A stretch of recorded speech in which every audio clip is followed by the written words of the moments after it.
Yes. अब sentence है मेरी समझ में आ रहा है। मेरी समझ में आ रहा है, ये हमारी स्टेटिव वर्ब है सेंटेंस के अंदर। तो इसकी अंग्रेजी आप कैसे बनाओगे? I understand.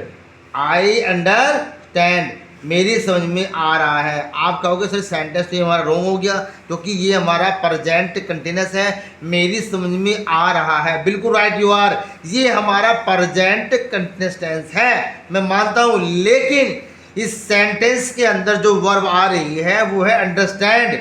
और अंडरस्टैंड हमारी ऐसी वर्ब है जिसको हम स्टेटिव वर्ब कहते हैं। और स्टेटिव वर्ब का यूज कभी भी प्रेजेंट कंटिन्यूअस टेंस में नहीं होता है। ऐसे सेंटेंस की अंग्रेजी सिंपल प्रेजेंट में ही बनाते हैं। जैसे रामू को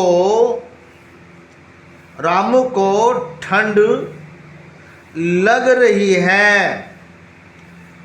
रामू को ठंड लग रही है। अब रामू को ठंड लग रही है, ये भी हमारा प्रेजेंट कंटिन्यूअस है, लेकिन इसकी अंग्रेजी बनेगी प्रेजेंट इंडेफिनिट टेंस में। जैसे रामू फील्स कोल्ड, रामू को ठंड लग रही है। जैसे सेब मीठा लग रहा है। सेब मीठा लग रहा है। दी एप्पल APPLE, दी एप्पल टेस्ट स्वीट। सेब मीठा लग रहा है। दी एप्पल टेस्ट स्वीट, सेब मीठा लग रहा है। अब ये प्रेजेंट कंटिन्यूअस होने के बावजूद भी इन सब की अंग्रेजी प्रेजेंट इंडेफिनिट टेंस में बन रही है, क्योंकि इन सभी सेंटेंस में स्टेटिव वर्ब का यूज किया गया है। जैसे फील, जैसे अंडरस्टैंड, जैसे टेस्ट, जैसे स्मेल, जैसे नो, जैसे रेस्पेक्ट।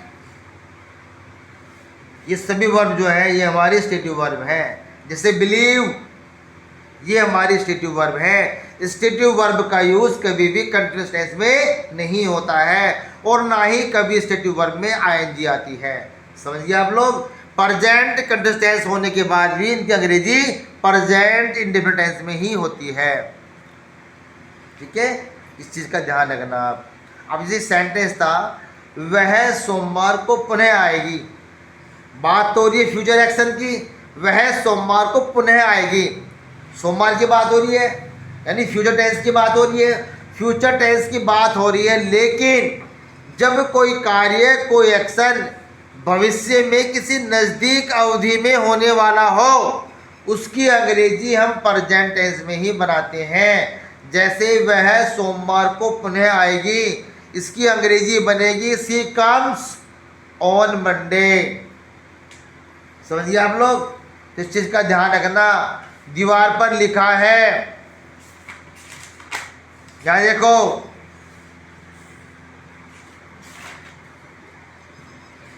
यस, अखबार में लिखा है, भागवत गीता में लिखा है, कुरान में लिखा है। इन सब की अंग्रेजी प्रेजेंट टेंस में ही बनेगी। अखबार में लिखा है दी न्यूज़पेपर सेज, भागवत गीता में लिखा है भागवत गीता सेज, कुरान में लिखा है कि अल्लाह सब जगह है। The Quran says that God is everywhere to hear our prayer. समझिए आप लोग, तो कुछ सेंटेंस हमारे ऐसे होते हैं जो हमें कंफ्यूज करते हैं, लेकिन इन सब की अंग्रेजी प्रेजेंट टेंस में ही बनती है। That's it.